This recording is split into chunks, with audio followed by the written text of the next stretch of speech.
start with the turnovers, I guess. No, but I'll say this, like I told our guys in the locker room, I thought they fought everything that we asked of them in terms of the fight and the physicality and bringing the fight to the game. And for the most part, they executed the game plan. Defensively, I thought they really executed the game plan in terms of we did a lot of things different and different from what we've done, honestly, in the past. So we went away from our base defense and changed some things up, and it really helped us. But it's what I said for the last 2 days, that those are the turnovers. So that's what bit us in the foot. For basically 30 minutes and 23 seconds, you're pretty much dominating the game because you're up in double digits most of the time. But when you give that many pick sixes to that team specifically, they convert them better than anybody in the country. I was going to say, you called the timeout, I think with about 9 minutes left in the game. You looked about as flustered. I'd seen you on the sidelines. I know you've been working on handling the pressure better. What's that next step? Because that seems to be the last step that you need to take to get to where you want to be. Yeah, I think there's some stuff that we can do to help our guys out, to put them in better situations, to get catches, to be available for their teammates. You just can't panic. At the end of the day, can't panic, and we got to help our guys just get better in those situations. I thought sometimes we let we almost made the pressure us more than what the pressure was doing to us, if that makes sense. Yeah. But we got to get better from it and control the ball and control what we can control, because I thought we kind of we gave them 3 pick sixes in that one stretch when you were up 8 or 10. I can't remember what it was, but and they were really just unforced errors. I didn't think it was much of what they did. I thought it was just kind of some tough decisions. I was going to say, like, if you look at the number, they have 40 points in the paint. But in your viewpoint, were a lot of those just based off the turnovers? It wasn't like they really worked for those points in the paint. It was like you gave them double figures there. Yeah, I'm guessing that probably 16 to 18 of those were off pick sixes. But I'll also give credit, their bigs played well. Like Gary Clark and Templin go 10 for 13. So they played, and I didn't think they were just layups. I thought they made some tough floaters and some tough shots that they typically don't make, and so you got to give them some credit too. I thought their bigs did play well for them. I thought we did a great job on their guards, but their bigs were a big difference in this game. But yeah, no, it's the 40 points probably was a little skewed based on some of those pick sixes. In some ways, it's even more frustrating. You're defending so well in the half court. They basically weren't scoring on you in the half court. That if you kind of just cleaned up the turnovers, kind of could have run away. Does that almost make it sting a little more? Yeah. No, it's frustrating, and we worked on it a lot. We talked about it a lot. That's part of it. I mean, you got to grow in that area, and I told Adam and Brian out there, the best part about this to me, like most people probably don't look at it like that. The best part about it to me is like you get to go challenge yourself immediately on the road at San Diego State, which that's going to be a tough environment. All they do is ball pressure you, so why not take the challenge head on immediately? Like I'd rather do that than I don't have to preach anything else. We can just go right back to the drawing board of exactly what this was and get better from it. Does it feel like almost an element of, I guess, contagiousness of, the group can get jittery when you start coughing a few of those up and almost start overthinking a little bit? Yeah, you need to, as a group, we need to help each other settle down. And I think I got to take some of that, and I got to help them settle down as well.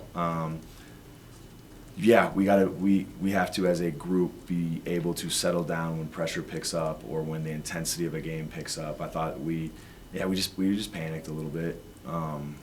That's part of growing, and that's part of the process of things. And that's the best part about this group is every time we've challenged them to grow and get better, they've always responded, and they've always wanted to take that challenge on. So we'll take the weekend off. It'll be good for us to get away for a minute, get our legs back underneath us, especially Rashawn and Kyle, who played heavy minutes after being out.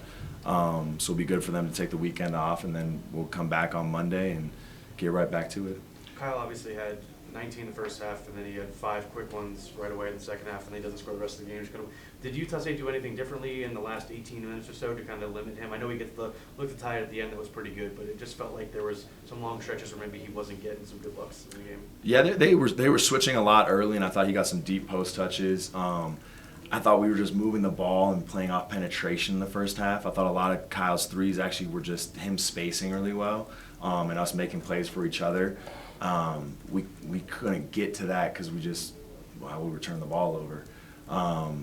So that was partly why I thought Kyle couldn't get to the threes that he did in the second half. Because normally, if you're not switching as much, he's getting a lot more threes off ball screens, but they were switching a lot. That was part of it, but and Kyle got some good shots in the second half. Just they came up a little short. You played most of the season with either one or without one or both posts.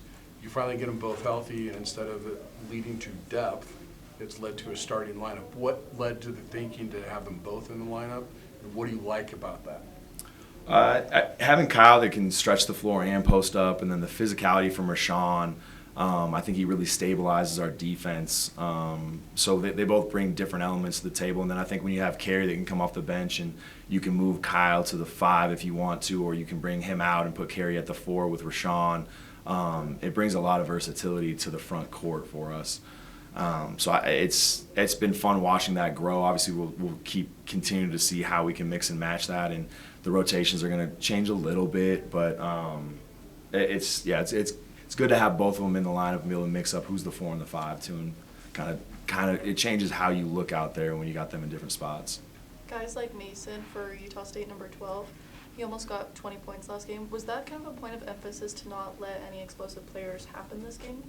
Yeah, so they're unique in the sense that their whole offense goes left to right only. So we weaked everything and sent it back left.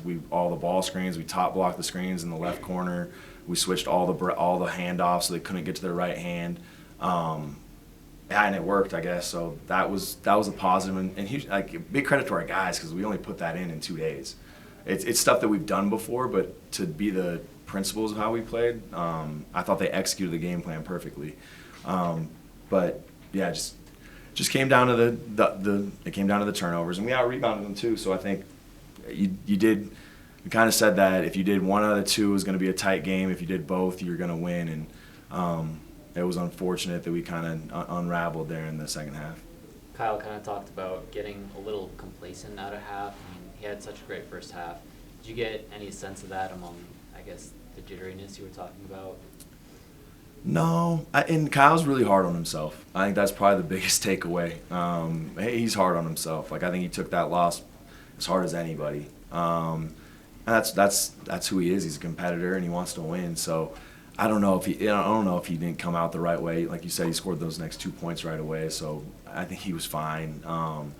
It's just it's not always going to go your way down the stretch. And he got the ball to the right spot. And man, I'm taking that shot every day of the week. So. I don't think there was a jitteriness. I thought their pressure and then the moment kind of got to us in terms of the turnovers, and it was just that one stretch where we just had, it felt like 3 pick sixes just back to back to back. Thanks, Oli. Awesome. Thanks, guys.